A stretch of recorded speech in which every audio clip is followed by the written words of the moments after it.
everybody, and welcome back to The Stage Door with Michael and Divina. I am Divina, and this is... Michael!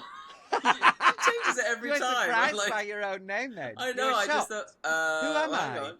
Oh, are you having an existential crisis? Like, I know you're in the middle of packing and doing all kinds of stuff right now, so maybe there's just too much going on for you to remember Too where much you for me are to right even now. just say one word, Divina, that is what it is. And what are we doing here, Michael? Tell the people. We're at the Stage Door. Basically, we're travelling all around the world, going to stage doors where we are going to meet incredible artists and performers and directors and all the sorts, and letting you guys in on their deepest, darkest secrets. No, not deepest, darkest secrets, but just getting the hints and tips and behind the scenes. And today we are very, very lucky to have actor, singer, writer, comedian, drag artist, and now musical theatre star, Reuben Kaye. Welcome to the Stage Door! Oh, thanks for having me. Thank you so much for joining us. Tell us what's doing with you right now. What's been because it's quite a different time where you are. Yeah, it is not my natural time of day. It is 9 a.m. and I did a two-show day yesterday and was at the gym at 7 a.m. today because I can't organize my diary. Wow. Why am I doing this to myself? This is awful. Oh, But Well done. it's That's awful. After this, motivation. I'm That's going the back to hardest bed. part, is getting in there. Thank you, as we've all yeah. said. Once you're in, it's fine. Just breathe out a little bit. Yeah. Take a quick huff, and you'll be fine. That's Right, everything I say gets turned. well, as Thatcher said, the lady is returning. So, Reuben, you are currently starring in Jesus Christ of the Superstar as King Herod. So, how is it for you? How has it been becoming a king? Look, someone who's lived their life as a queen for most of my life, butching it up as King Herod. I mean, to be fair, the role is very drag adjacent, if not directly there. Yeah. And certainly Timothy Sheeter's envisioning of Herod as this sort of mad Elton John rock star was really fun. So when they called me, the Australian director, had worked with me with some Opera Australia gigs where we do sort of queer, sketch-based, fun stuff with opera for Mardi Gras here. It's a bit like Saturday Night Live meets opera for Mardi Gras.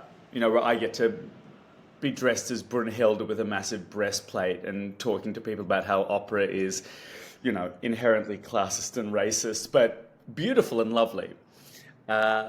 And he said, Is there a world where you have any interest in doing matinees, in doing 8 shows a week?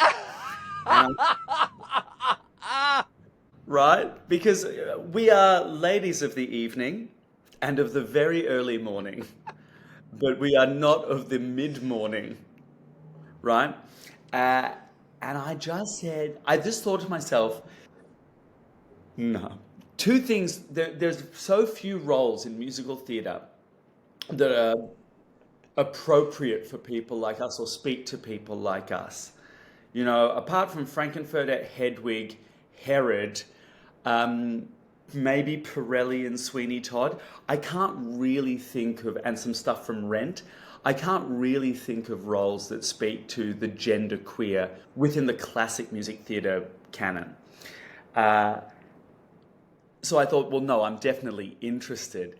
And then after last year's scandal, where I was suddenly like public enemy number one in Australia because of a joke I made on live TV about Jesus, where if people don't know, suddenly they're like right-wing pundits on TV and priests on primetime TV calling me a menace to society because I made a joke about Jesus. It felt like the best way to piss off the right people. And I think that's at the cornerstone of all queer art. Yeah. Absolutely. And for anybody who doesn't know, the joke is about Jesus being nailed for 3 days and still coming back for more. It's aspirational, is what it is. It's gay rights. It's gay rights. And that's why Rosa Parks threw that first brick at Stonehenge, right? So, I don't know, it felt like the right way to open myself up to a whole new audience who would never know who I was or what I was. But it also felt like the right way to just get under the skin of the people, of my haters. And, I think as a queer artist, that's our job. Our job is to make the world safer for us and slightly irk those and irritate those and disrupt systems. So this felt like a great way to do it. And also, if Andrew Lloyd Webber's good for one thing, it's at least for letting homos invoice. Like, let's get some of that awful Tory money, right? So you say it's a new I'm gonna get adaptation fired. of the show. I'm gonna Is get that fired right? for saying that. That's fine. What can people expect from this new adaptation? Well, so this is the production that the UK has been running around the UK from Regent's Park. And on the, excuse me, that grape almost didn't succeed. It's also been on tour in the US.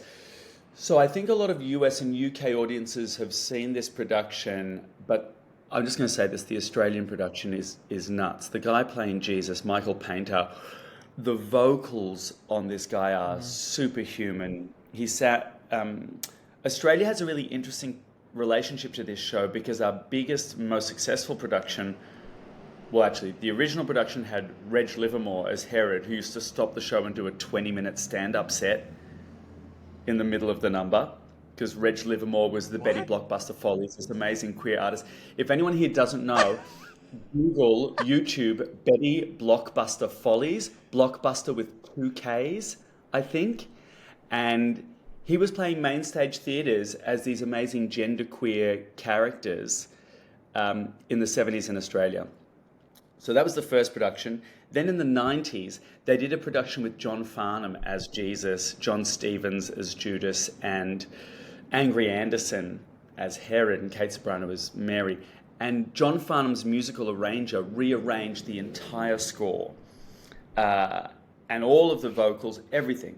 It was such a huge departure from the original, from the Brown album, the original album, that I think Andrew Lloyd Webber just denounced it and was like, I hate this production, I'm not part of this. But it's iconic for Australia, And Farnham took huge liberties with the score, but it was incredible. I urge everyone to have a quick YouTube, have a Google, it's brilliant. This production that we're doing takes from that production. I was given a lot of free rein, let's just say.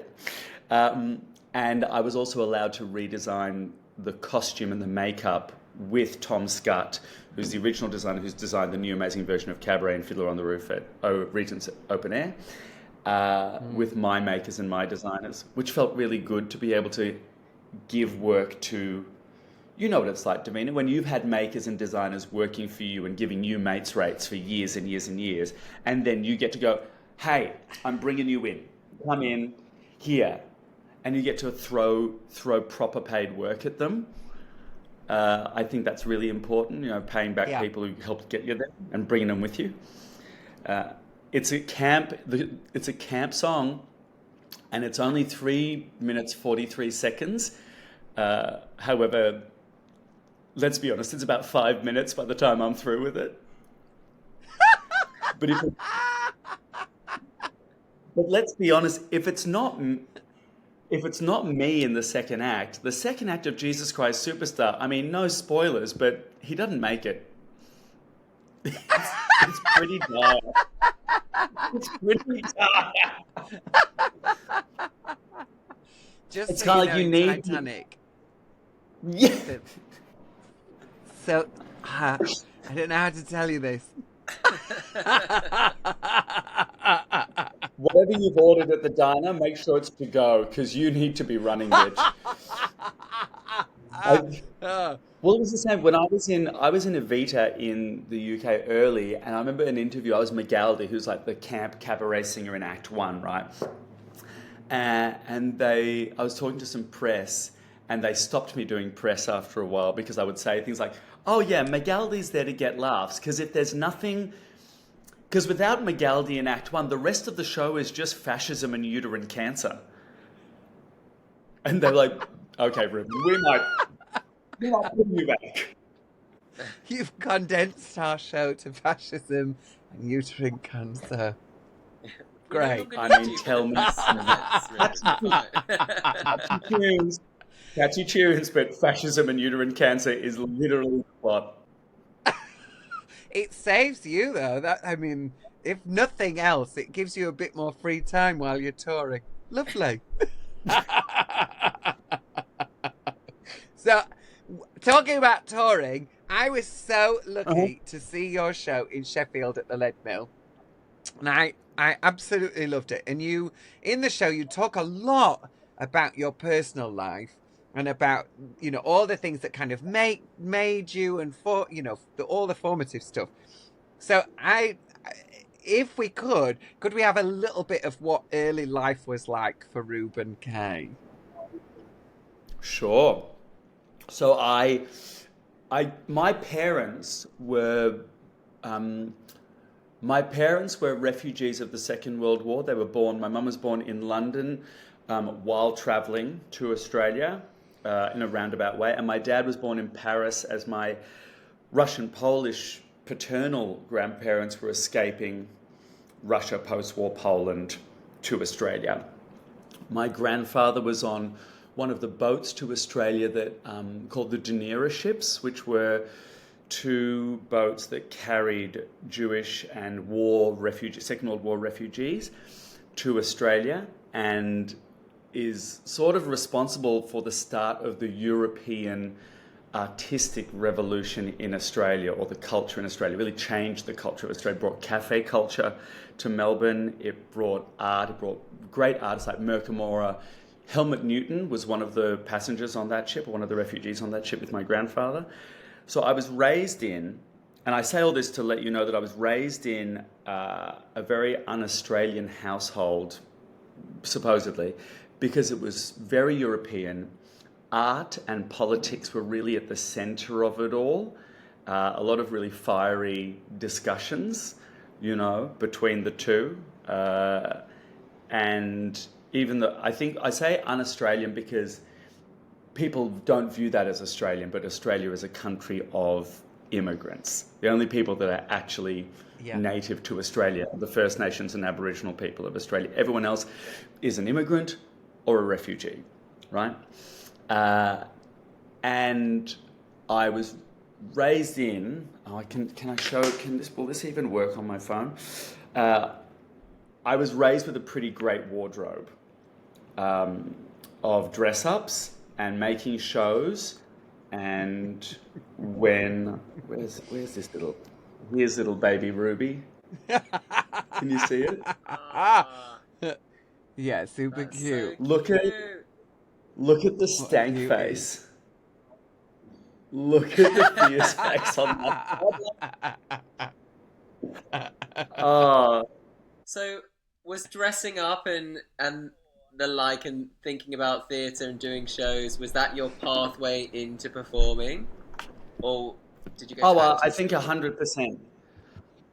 Uh, no, no, no. That was the very start. Making shows, selling tickets to my parents, and reenacting the great hits of opera, lip syncing to all the I great hope you made a deaths lot of of money. opera.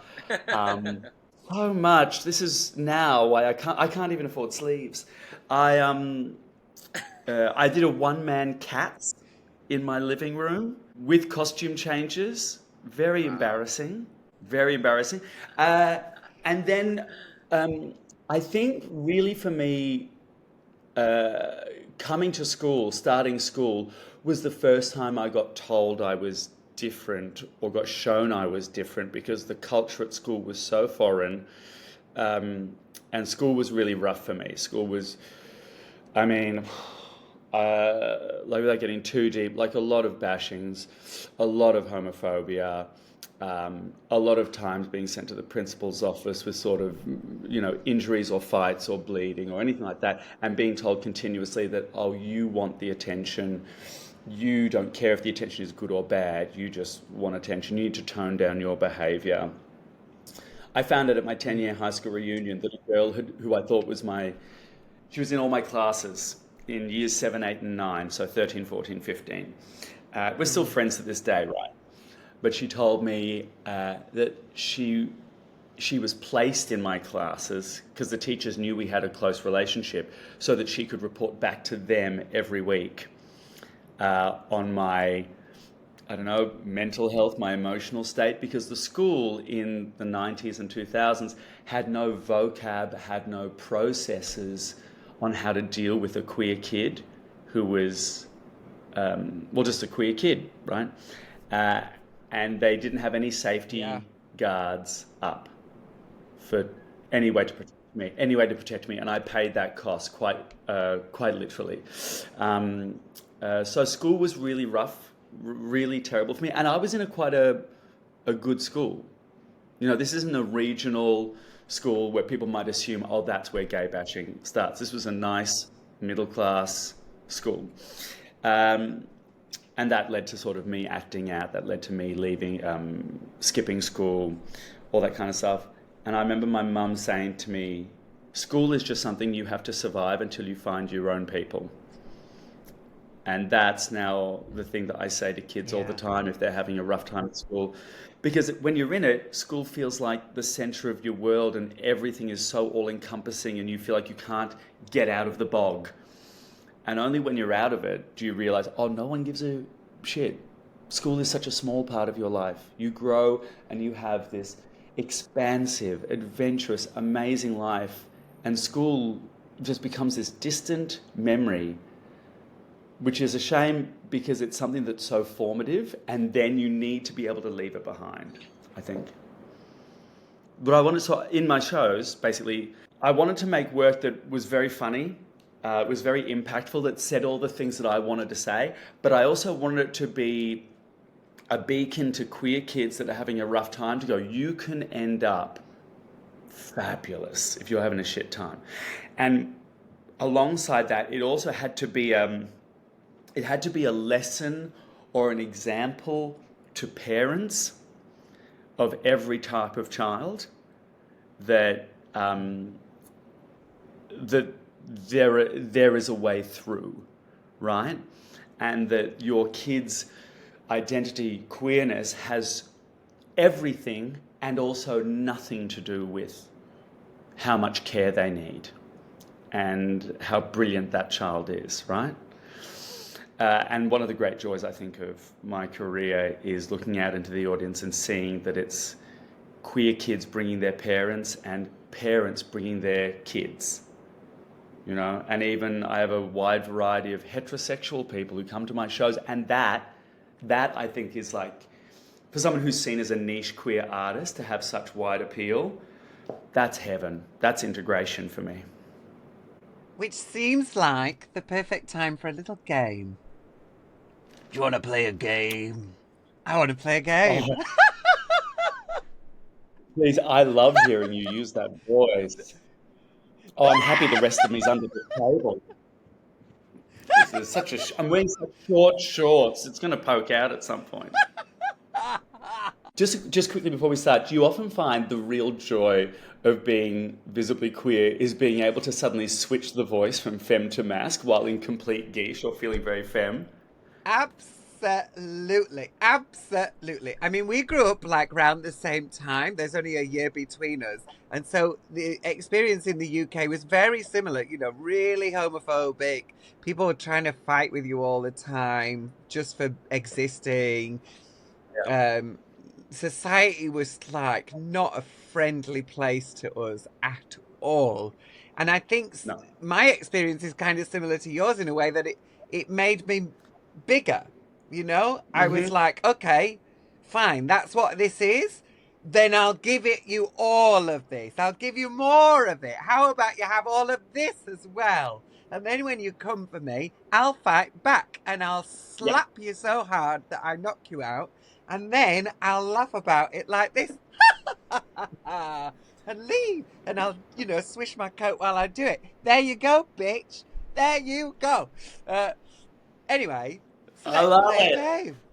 We want you Let's play to a game. name.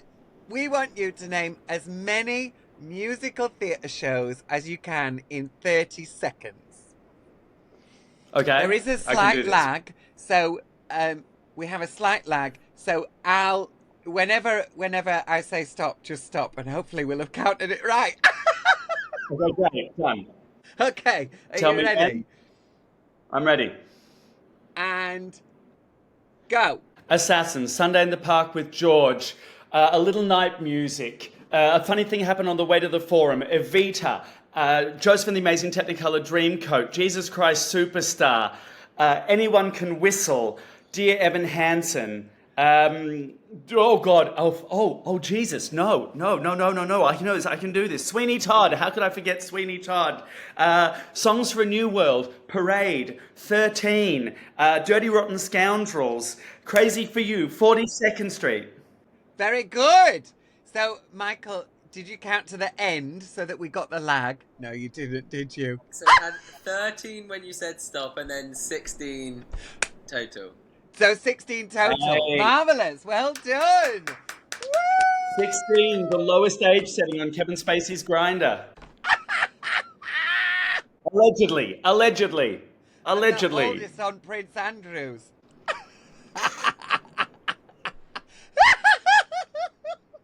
Reuben, you have all the strings to your bow. You writer, actor, singer, drag artist, cabaret maker, comedian. So, where does all that come from? How did you get the full package, shall I say? Well, I'll tell you this. Because I'm a bit, I don't know how to say it. Because no one would hire me, and I was always told I was unusual, it fell to me to make work for me, and someone else put this better than I have ever heard it. They said the world, you couldn't fit into the world, so you made the world fit you. And I think that is a really great metaphor for queer identity currently. We keep on getting told, you don't fit in here, you're not quite right here. So I went, fuck this, I'm going to make my own work. I'm going to make my work for people like me. And through doing that and just playing and doing what I wanted to do, suddenly the rest of the world cottoned on and went, oh, this is actually really good. And that's actually what happens to queer culture. That's what happens to queer artists. Look at the rise of the pink dollar to the queer representation we have now, to trans representation we have now. Everyone's going, oh, you were niche, you were freaks, you were... Oh, through groundswell, public opinion, slow education, we've realised that you're a valuable asset, you know? And suddenly the commercialisation of queer culture happens, and we're still changing it from inside. You know, we don't have to be the captain of the ship. We become the oars. We become all oars of the ship, and then look who's in control. It's really exciting. Yeah. That's how it all happened. Thank you. I love that answer. Thank you. And in terms of theatre, are there any roles which you haven't yet played which you want? We're manifesting right now. What's the thing that you want? Do you know what? I used to really want to play Hedwig. I used to want to play Hedwig so badly. And I know you have, Divina, and I would love... It's just such a great... And they're about to do a production of it here with Sean Miley Moore, who is, superstar, right? Yeah. And I used to want to play Rocky Horror. I used to want to play Frankenfurter in Rocky Horror. But there is a part of me that goes, unless those pieces get restructured, or at least Frankenfurter, Rocky Horror gets redesigned, redone in an interesting way that speaks to now, then I can't think of any really queer music theatre roles that are speaking to me. In terms of straight theatre, I would really love to be able to do something like Pirelli, Sweeney Todd, Georges Seurat, some of those big dramatic roles I would love to have a crack at. Um, Velma von Tussle in Hairspray, I would love, right? Like a full Yeah, dragged out, right. cruel Velma. Uh, Ursula, absolutely, in Little Mermaid, fun. Yeah. If I can take 8 inches, I can have 8 arms. Do you know what I mean? Uh, Okay, that's great. but I guess at the moment, I'm loving being in Jesus Christ Superstar because it allows me routine, not something I have in my life, but Mm. it's allowed me to really, me and my music director Shannon, who tours with me and writes with me, have been touring since the pandemic non-stop. And last year we made 4 separate shows, um, and 2 of them had all original songs in them. So I've been really enjoying making and advancing the work I make for myself. So at the moment, I'm looking at making an album next year. We have an orchestra show at the Adelaide Cabaret Festival, I think that's going to be redone, called Engorged.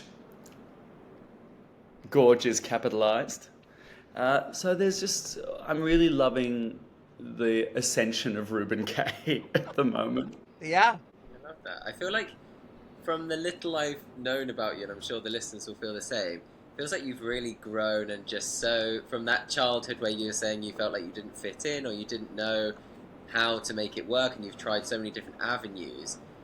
But now you just seem so self-assured, which is amazing to see. What advice would you give to younger Reuben? Oh my God. It's hard because my main thing that I would want to say to Reuben is the shit that you get from the rest of the world says more about their shame than it ever will about your pride, right? It's to not care what people think, and be you. I mean, Sondheim said it really well. Let it come from you, then it will be new, right? Keep just being you.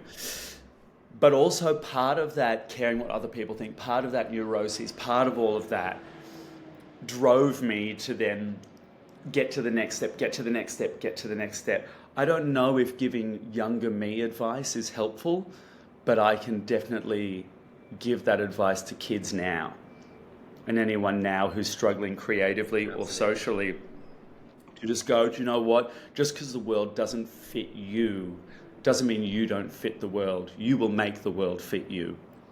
We've all been doing that. Divina's done that. I've done that. Queer artists do Yeah, that. We ever since day reshape. dot. We terraform culture. That's the greatest Yeah, gift for queer that's what we're artists. here for. That's what we're here for. So I just want to ask. It's maybe slightly personal, but I know that you'd had some vocal surgery. You're not going to do a Yeah. Julie Andrews on us, are you? Never. No. No, I had vocal surgery. But you know what? Actually, Victor Victoria would be a fabulous role, wouldn't it? I would All those kill great to do members. Victor Victoria. Okay, because I don't have the range. I'm a baritone who can't say no. You're a proper, legit, like, I don't know, your range goes from bass baritone to Wi-Fi signal, and I don't know how you do it. You could do that role. Le Jazz Hot, I I would die. kill for it. Divina. Uh, oh, yeah, amazing. She'd be. I mean, she's Um, what? That is such an amazing role, though, isn't it? And it's so fun. It's such a fun show. yeah. You know what I wish someone would do, and I know that La Cage aux Folles is a real classic, but I do wish someone would do a musical version of The Birdcage, the film. So, for people who want to come and see Jesus Christ Superstar, where can they catch you?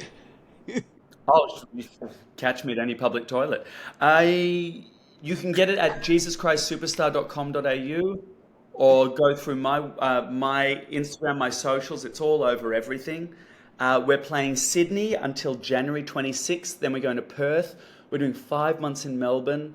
And then we're doing a month in Brisbane at QPAC. And we're in the historic Capitol Theatre where this show first started in Sydney. And we're doing the Princess Theatre in Melbourne, which is, I mean, just the most amazing theatre. And it's so meaningful to be playing my hometown Melbourne, in the Princess Theatre where I've seen just so many amazing shows. It's a really lovely thing. So yeah, it's a great show. Get on down. It's brilliant. I mean, no spoilers. And the costume is fab. Reuben, thank you so much for joining us. Thank you. It's been an absolute pleasure. Thank you. See you soon. See you soon, lovely. Bye.